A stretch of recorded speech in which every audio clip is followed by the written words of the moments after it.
estoy viendo. Y en este momento iniciamos nuestro segundo tema del santuario. ¿Qué me puede recordar qué hablamos ayer? ¿Qué estuvimos charlando ayer? ¿Sí? Muy rápidamente, ¿de qué estuvimos hablando ayer? Que el santuario es real, que existe en el cielo y se hizo una réplica acá en la tierra que el Señor se le envió para que Moisés la hiciera de acuerdo a su voluntad, pero Amén, que existe realmente y que Dios está ministrando en el cielo. Eso es lo más amén. importante para nosotros. Así es, gracias mi hermano Carlos. Que nuestro Padre Celestial intenta siempre mantener la comunión, aunque nosotros hemos entrecortado esa comunión, Él busca cualquier medio para poder comunicarse. Exactamente, mi hermano Juan, muchísimas gracias. Y dicho sea de paso, somos nosotros los que cortamos tanto la comunicación con Dios como con nuestros hermanos. Y nos mantenemos ahí sin importarnos a veces que la comunicación esté cortada. ¿Qué más? ¿Quién más? Buenos días, pastor. Que cuando nosotros nos bautizamos, nosotros deberíamos ser, nuestro cuerpo debe ser un santuario, porque recibimos a Cristo, recibimos al Espíritu Santo y Él debe habitar en nosotros.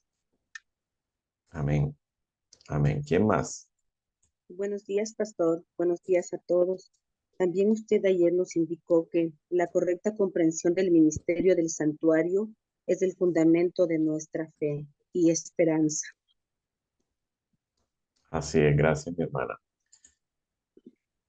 Necesitamos urgentemente darnos cuenta que el tema del santuario es fundamental para nuestra fe. Así que arrancamos nuestro segundo tema de hoy. ¿Cuántas partes tiene el santuario? 7. Tiene tres. Tres ¿Cuántas Está secciones. bien, 4 partes. ¿Cuántas ¿Cuántas partes? secciones? 4. Está Si dividido en metemos 4 partes. 4 son partes. 4. ¿Cuáles son esas 4 partes? Campamento, atrio, lugar santo y lugar santísimo. Perfecto. Sí, 4. Gracias. Correcto. Esta pregunta ha sido un debate teológico fuerte dentro de nuestra iglesia. Literalmente, el santuario tiene 3 partes. Literalmente, el santuario tiene 3 partes. Pero la obra de Cristo para el santuario tiene 4 partes. ¿Sí? ¿Sí me hago entender? Porque es que el campamento, el campamento es importante para la obra del santuario, pero no hace parte del santuario, está fuera, ¿sí? Pero es fundamental y es lo que hoy vamos a hablar, es lo que hoy vamos a hablar. El campamento como tal no hace parte del santuario, pero es fundamental, ¿sí? Entonces, los que dicen que 3 está bien y los que dicen que 4 está mejor. No sé si me hago entender, ¿sí? Ahí vamos a ver, ahí en la imagen están las 4 partes de las que estamos hablando, ¿sí? En la parte exterior del santuario, parte de afuera del santuario, está el campamento, ¿sí? Dentro de los límites de las cortinas, todo eso, las bases, las tablas, todo eso, está el atrio. El atrio es, por así decirlo, el patio del santuario. Y el mueble como tal del santuario está subdividido en 2, lugar santo y lugar santísimo. ¿Sí? Entonces tenemos esos 4 espacios. El lugar exterior, que es el campamento, más adentro está dentro del campamento está el atrio y más adentro está el lugar santo y el lugar santísimo. Esos 4 espacios son fundamentales en la comprensión del santuario. ¿sí? Ahora vamos al punto neurálgico aquí. Cuando se rompió la comunicación, cuando se dañó la comunicación, entró el pecado por causa de la desobediencia. Entonces el Señor hace un juicio investigador, se acerca, ¿dónde estás tú, Adán? Y entonces, no, que me escondí, tuve miedo, estamos hablando allá de Génesis 3. ¿Pero qué hiciste? ¿Comiste del árbol? Es que la mujer, que no, y la mujer, ¿qué pasó? No, es que la serpiente, que comenzaron a echarse la culpa unos a los otros. Entonces dice Génesis 3:15, palabra de Dios, y pondré enemistad entre ti y la mujer, y entre tu simiente y la simiente suya. Esta te herirá en la cabeza y tú le herirás en el calcañar o en el talón. ¿Sí?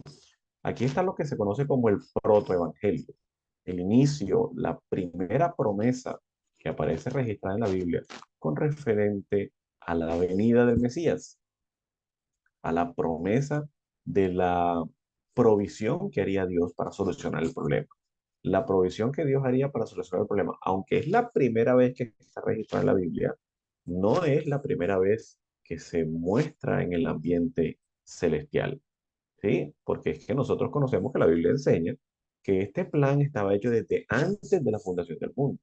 ¿Sí? Quiere decir que ya Dios en algún momento de la eternidad había tomado la decisión junto con Jesús y el Espíritu Santo de crear al ser humano y hacer la provisión de que el mismo Jesús, el Hijo de Dios, que en ese momento no se llamaba Jesús, obviamente, que el Hijo de Dios vendría y se entregaría a sí mismo para la salvación del ser humano.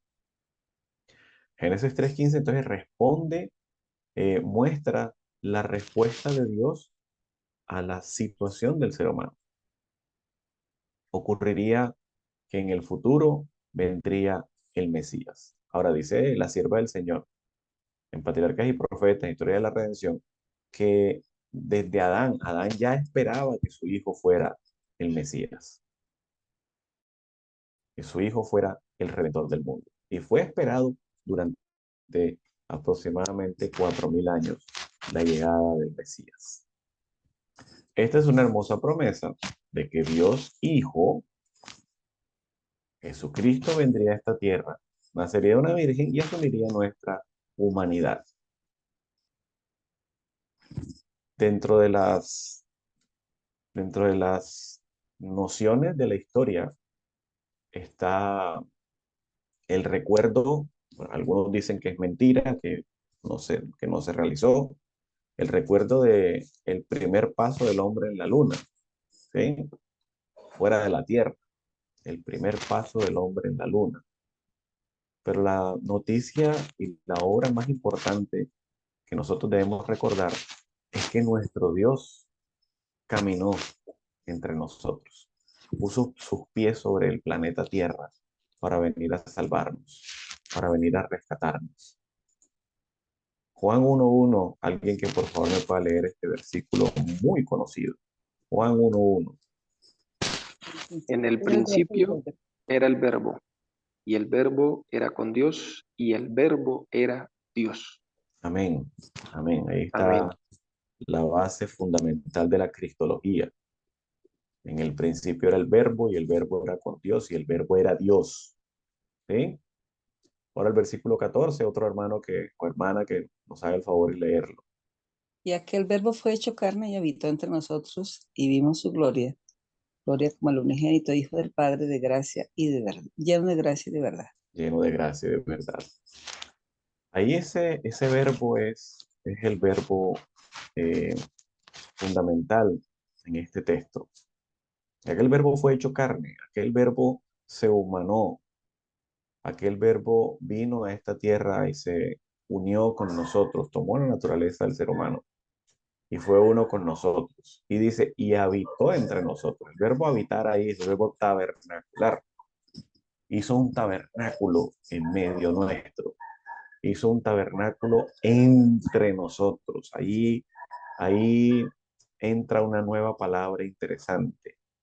Hizo su habitación o su tabernáculo entre nosotros. Desde la antigüedad, desde el Antiguo Testamento, cuando el Señor le pide a Moisés que haga un santuario para habitar en medio del pueblo, ¿sí? En medio del pueblo. Y ahora nosotros conocemos por ubicación geográfica que el santuario está en la mitad y alrededor está el campamento, ¿sí? Alrededor está el campamento, que él está en medio de, ¿sí? Está en el centro. Él está ubicado en la mitad y alrededor están las tribus organizadas, ¿sí? Pero aquí en el Nuevo Testamento nosotros podemos encontrar lo interesante que dice, y aquel verbo fue hecho carne y habitó entre nosotros. Jesús se hizo uno con el ser humano. Jesús se hizo uno con la raza caída. Jesús compartió la naturaleza con la raza caída. Se hizo hombre, habitó entre nosotros, siendo uno de nosotros. Tomó para sí la naturaleza humana. Como dice el libro de Filipenses, haya pues en vosotros este sentir que hubo también en Cristo Jesús, el cual, siendo igual a Dios, no escatimó como algo para que aferrarse, como para quedarse allá, sino que se humilló, se bajó, se anonadó hasta hacerse uno con el ser humano. Y no solamente uno con el ser humano, sino siervo y morir como siervo. Qué ejemplo maravilloso para nosotros el hecho de que Dios mismo se encarnó y vino a estar con nosotros, vino a acompañarnos, vino a darnos la esperanza. Alguien que por favor lea este texto. Dios dio el regalo. Dios dio el regalo increíble de su amado Hijo para que tú y yo tengamos vida eterna. Pero debemos aceptar el regalo y permitir que Él cambie nuestros corazones para ser como Él.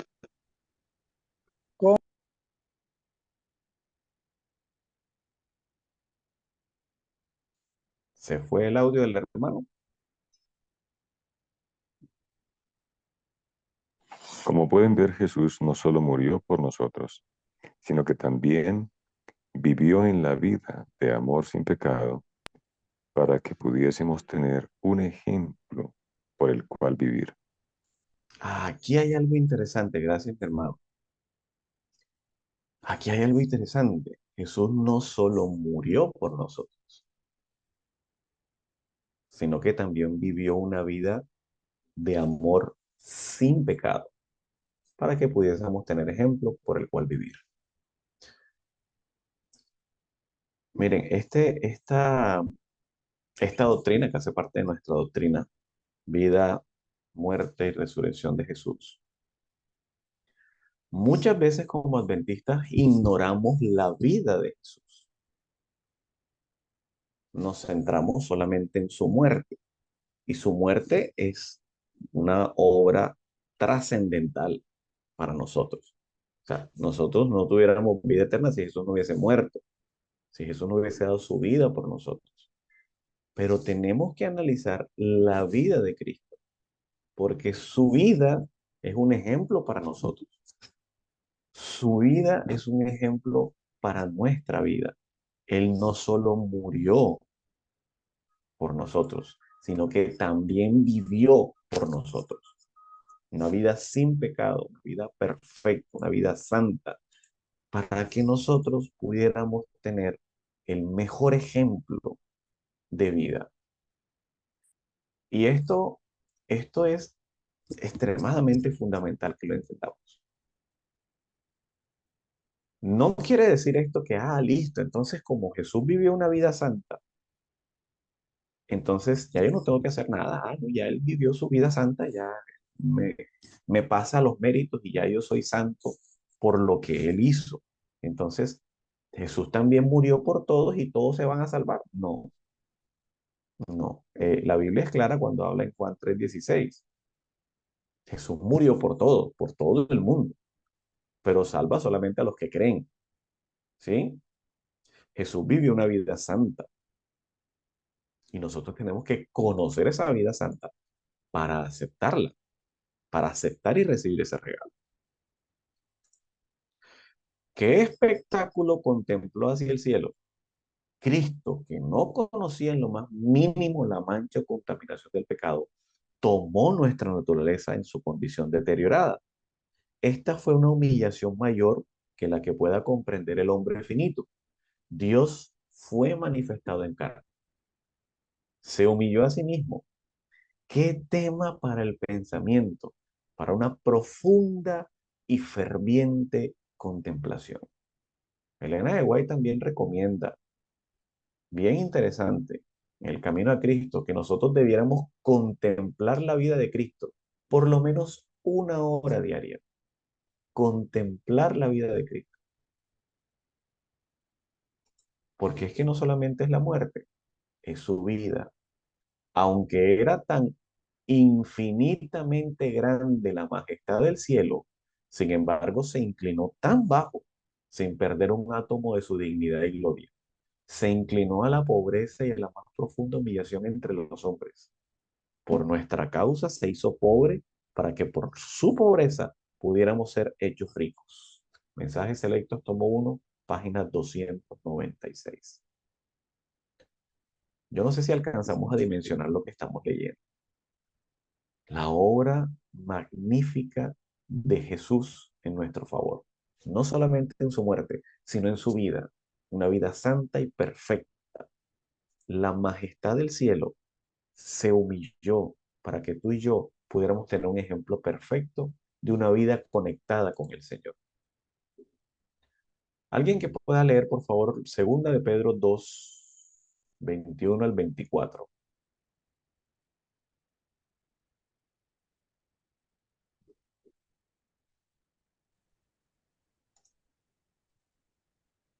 Dice la palabra Pues, de Dios. Pues para esto fuisteis llamados, porque también Cristo padeció por nosotros, dejándonos ejemplo para que sigáis sus pisadas, el cual no hizo pecado, ni se halló engaño en su boca, quien cuando le maldecían no respondía con maldición, cuando padecían no amenazaba, sino encomendaba la causa al que juzga justamente, quien llevó él mismo nuestros pecados en su cuerpo sobre el madero, para que nosotros, estando muertos a los pecados, vivamos a la justicia, y por cuya herida fuisteis sanados. Amén. Amén. Qué maravilloso texto. Nos muestra la obra del Mesías. El siervo sufriente ahora expuesto en la carta de Pedro. El siervo sufriente de Isaías, quien nos muestra que él mismo llevó nuestros pecados sobre su cuerpo, pero él no pecó. Su vida santa y perfecta es un ejemplo para nosotros. Nos muestra que pudo tener una conexión perfecta con el Padre. Pudo tener una relación íntima con su Padre sin pecar. Al que no conoció pecado, por nosotros lo hizo pecado, para que nosotros fuésemos hechos justicia de Dios en él. 2 Corintios 5:21. Hebreos 4:15 dice, porque no tenemos un sumo sacerdote que no pueda compadecerse de nuestras debilidades, sino uno que fue tentado en todo según nuestra semejanza, pero sin pecado. Noten que el punto que queremos resaltar en este momento es que Jesús vivió una vida santa y sin pecado como ejemplo para nosotros. Y sabéis que Él apareció para quitar nuestros pecados y no hay pecado en Él. Primera de Juan 3:5. Y finalmente, Primera de Pedro 1:18 al 19, sabiendo que fuisteis rescatados de vuestra vana manera de vivir, la cual recibisteis de vuestros padres, no con cosas corruptibles como oro o plata, sino con la sangre preciosa de Cristo, como de un cordero sin mancha y sin contaminación. En la vida de Cristo, de perfecta obediencia a la voluntad de Dios, su sufrimiento, muerte y resurrección, Dios proporcionó el único medio de expiación por el pecado humano, para que aquellos que por fe acepten esta expiación puedan tener vida eterna y toda la creación pueda comprender mejor el infinito y santo amor del Creador. En la vida de Cristo de perfecta obediencia a la voluntad de Dios, sus méritos santos. Muchos pensamos que los méritos de Cristo son por su muerte, pero los méritos de Cristo implican también su vida santa, porque Él se ganó el derecho, porque Él vivió una vida perfecta. Esta expiación perfecta vindica la justicia de la ley de Dios y la gracia de su carácter, porque condena nuestro pecado y provee nuestro perdón. Amén, alabado sea el Señor, porque su vida, la vida de Jesús, su vida santa y perfecta, nos justifica a través de su vida, de su muerte y de su resurrección. Implica también la vida perfecta de Jesús, un cordero sin mancha y sin pecado. Ayer estaba comentando esto y estaba hablando con mi esposa y le hice una pregunta. Le dije, la vestidura de la que se habla en la Biblia constantemente, Jesús utilizó eh, varios sermones utilizando las parábolas de la fiesta de bodas, la parábola de la vestidura de bodas. En el Antiguo Testamento nosotros vamos a encontrar en Zacarías 3 la visión de Josué el sumo sacerdote. Vamos a encontrar que nuestro Dios vistió a Adán y Eva con pieles de cordero. Entonces yo le preguntaba a ella y le decía, ¿este vestido qué representa? Y ella me decía claramente, la justicia de Cristo, la justicia de Cristo. Y esa justicia, yo le decía, esa justicia de Cristo, ¿cuáles son? ¿Cuál es la justicia de Cristo? Y ella me decía, su muerte. Y yo, ok, bien.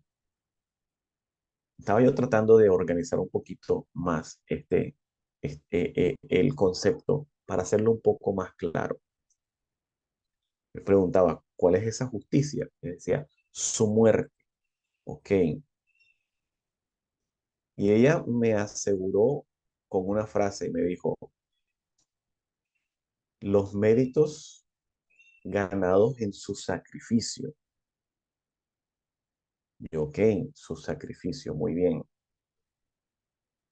Pero cuando nosotros analizamos el sacrificio del cordero, el cordero debía tener unas características para poder ser sacrificado. Yo le decía, esas características de requerimientos para poder ser sacrificado, esas características las tenía por el sacrificio o antes del sacrificio. El cordero tenía que ser sin mancha, de un año, macho. Esas características eran en el sacrificio o esas características venían antes del sacrificio. Y ella me miró y me dijo, antes del sacrificio. Claro, él tenía que ser así antes de ser sacrificado. Ok, entonces los méritos debían pertenecer al cordero antes de ser sacrificado. Quiere decir que esos méritos debían ser del cordero antes de ser sacrificado. Debía tener los méritos para poder ser sacrificado. Entonces, no sé si me estoy dando a entender. Jesús tenía que vivir una vida santa, perfecta, para ser el cordero perfecto para el sacrificio. Si Jesús pecaba, no podía ser el cordero para el sacrificio. Por eso Satanás se le presenta directamente. Y noten ustedes que las tentaciones que Satanás le coloca a Jesús no son unas tentaciones, por así decirlo, entre comillas, como podríamos nosotros así decirlo muy coloquialmente, no eran unas tentaciones difíciles. ¿Sí? ¿Cuál era el problema para Jesús? ¿Cuál era el impedimento de Jesús de convertir las piedras en pan? ¿No tenía el poder para hacerlo? Sí lo tenía, sí lo tenía. Pero vaya usted e intente convertir piedras en pan. Nosotros no podemos hacerlo. ¿Por qué? Porque es que nosotros no somos Dios. Nosotros no tenemos ese poder. Jesús sí lo tenía. Pero el problema era que si Jesús utilizaba su poder de Dios para convertir las piedras en pan, entonces mostraba públicamente que no se puede vivir una vida santa como humano, sino que tienes que tomar el poder divino, tienes que echar mano del poder divino para poder ejercer tu vida. Entonces, como muchas personas lo dicen, es que como él era Dios, no, Jesús no utilizó su poder divino, Jesús veló su poder y vivió como un ser humano dependiendo totalmente de su Padre para poder tejer una vestidura inmaculada, santa y perfecta que le permitiera entrar a ser sacrificado, entrar a ser el cordero sin mancha que iba a entrar al sacrificio. Sigue diciendo de la justicia de Cristo. Palabras de vida del Gran Maestro, página 253. Este manto tejido en el telar del cielo no tiene un solo hilo de invención humana. Cristo en su humanidad desarrolló un carácter perfecto y ofrece impartirnos a nosotros este carácter. Cristo en su humanidad desarrolló un carácter perfecto. Ay, mis hermanos, Jesús se ganó el mérito a través de su vida santa de poder entrar, poder pasar de allá de las tiendas, de las cabañas que estaban alrededor del santuario. Él vivió una vida santa y perfecta para ganarse el mérito de entrar al atrio para el sacrificio. Cuando nosotros entendemos que la vida de Cristo, que su perfecta vida es una muestra y un ejemplo para nosotros, de que debemos, por los méritos de Jesús, por su vida santa y perfecta, por su sacrificio, por su resurrección, vivir nosotros también una vida santa y perfecta y aceptar los méritos de Jesús, aceptar la justicia de Cristo, aceptar el regalo, porque es un regalo. Ninguno de nosotros podemos alcanzarlo. Ninguno de nosotros podemos, por muy bien que nos portamos, poder tener nuestra justicia propia, porque nuestra justicia, dice la Biblia, es como trapos de inmundicia. Por eso necesitamos ser revestidos de Cristo, revestidos de su justicia, de esa vida perfecta y santa que Jesús ganó, para llegar a ser el cordero digno de entrar a ser sacrificado. Él se ganó ese derecho. Él vivió una vida santa y perfecta para poder entrar a ser el cordero que moriría por nosotros.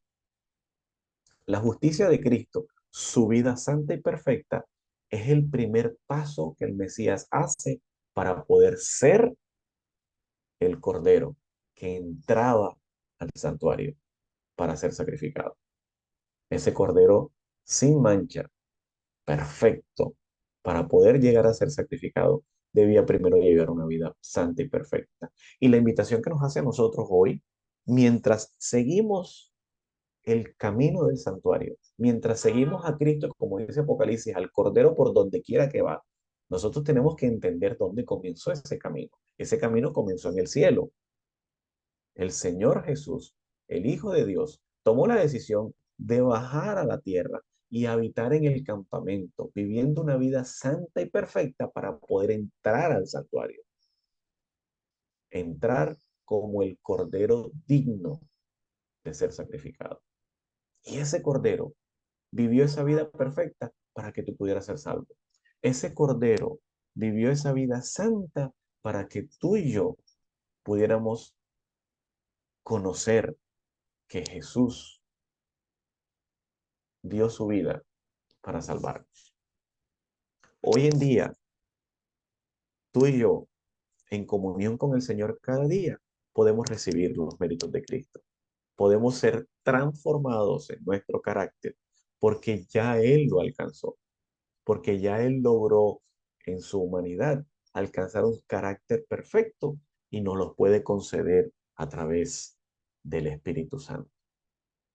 Que el Señor nos bendiga y nos permita cada día tener esa comunión con el Señor, esa comunión con el Espíritu Santo, esa comunión con el Padre para recibir los méritos de Cristo, recibir los méritos de una vida santa que Él se ganó, una vida santa que Él vivió, no que nosotros vivimos en pecado, pero Él nos puede imputar, colocar sobre nosotros su vida santa y transformar nuestro carácter para llegar a ser santos como Él es santo. Que el Señor nos bendiga en este día y que podamos caminar de la mano de Cristo Jesús, nuestro Cordero, santo y perfecto, que camina cada día a través de la obra del Espíritu Santo a nuestro lado. El Señor nos bendiga.